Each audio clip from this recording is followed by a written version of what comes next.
ईश्वर का दिया सबसे खूबसूरत तोहफा है जिंदगी। लेकिन कभी कभी इंसान ऐसी स्थिति में जा पहुंचता है जहां वो अपनी इच्छा से मृत्यु पसंद करता है। ऐसा ही कुछ ब्रिटेन में हुआ है, जहां संसद के निचले सदन में इच्छा मृत्यु से जुड़ा विधेयक पास होना अब वैश्विक स्तर पर चर्चा का विषय बन गया है। इस विधेयक के तहत गंभीर रूप से बीमार बुजुर्गों और अन्य असाध्य परिस्थितियों में जी रहे लोगों को अपनी मर्जी से जीवन समाप्त करने में मदद दी जा सकेगी। यह फैसला उन लोगों के लिए एक नई उम्मीद लेकर आया है जो अपनी तकलीफों से छुटकारा चाहते हैं, लेकिन इसके साथ ही यह गहरे नैतिक और कानूनी सवाल भी खड़े करता है।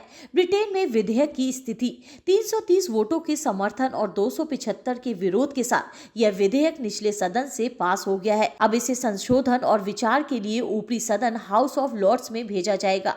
इस विधेयक की निगरानी इंग्लैंड और वेल्स के चीफ मेडिकल ऑफिसर और हेल्थ सेक्रेटरी करेंगे। क्या है विधेयक के प्रावधान?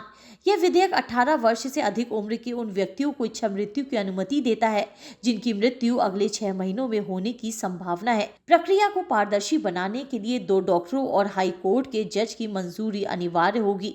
अगर किसी पर सुसाइड का दबाव डाला गया तो दोषी को 14 साल तक की सजा हो सकेगी। भारत में इच्छा मृत्यु का परिप्रेक्ष्य। भारत में इच्छा मृत्यु को लेकर स्थिति काफी भिन्न है। भारतीय सुप्रीम कोर्ट ने साल 2018 में पैसिव इच्छा मृत्यु को कुछ शर्तों के साथ मान्यता दी थी। यह निर्णय सिर्फ उन मामलों में लागू होता है जहां मरीज को असाध्य बीमारी हो और वह जीवन रक्षक उपकरणों पर निर्भर हो। इसके तहत मरीज के परिवार को अदालत से मंजूरी लेकर जीवन रक्षक उपकरणों को हटाने का अधिकार दिया गया है। हालांकि भारत में सक्रिय इच्छा मृत्यु, जिसमें किसी व्यक्ति की जान सीधे दवा या अन्य तरीके से ली जाती है, अभी भी गैर कानूनी है। यह भारत के सांस्कृतिक और धार्मिक मूल्यों के कारण एक संवेदनशील मुद्दा है।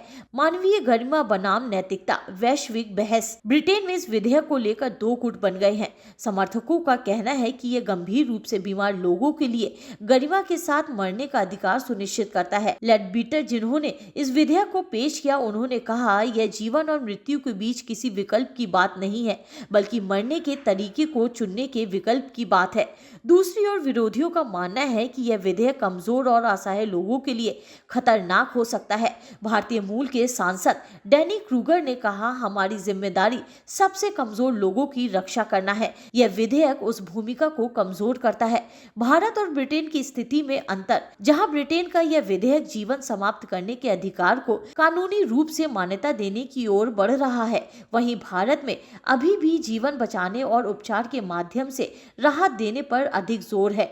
भारतीय समाज में जीवन को दिव्य और पवित्र माना जाता है, जिससे इच्छा मृत्यु को लेकर निर्णय लेना और कठिन हो जाता है। भविष्य की राह। ब्रिटेन का यह विधेयक न केवल वहां बल्कि पूरी दुनिया के लिए एक मिसाल बन सकता है। हालांकि इसे लागू करने में चुनौतियां होंगी, खास तौर पर यह सुनिश्चित करना कि इसका दुरुपयोग ना हो। जीवन और मृत्यु के बीच का पुल, चाहे वह ब्रिटेन हो, भारत या दुनिया का कोई और देश, इच्छा मृत्यु का भविष्य हमें यह सोचने पर मजबूर करता है कि जीवन की गरिमा का सही अर्थ क्या है। यह सिर्फ कानूनी नहीं बल्कि मानवीय और नैतिक सवाल है। यह एक ऐसा पुल है जो जीवन और मृत्यु के बीच खड़ा है और समाज को यह तय करने का मौका देता है कि इस पुल पर किसे और कब चलने का अधिकार होना चाहिए।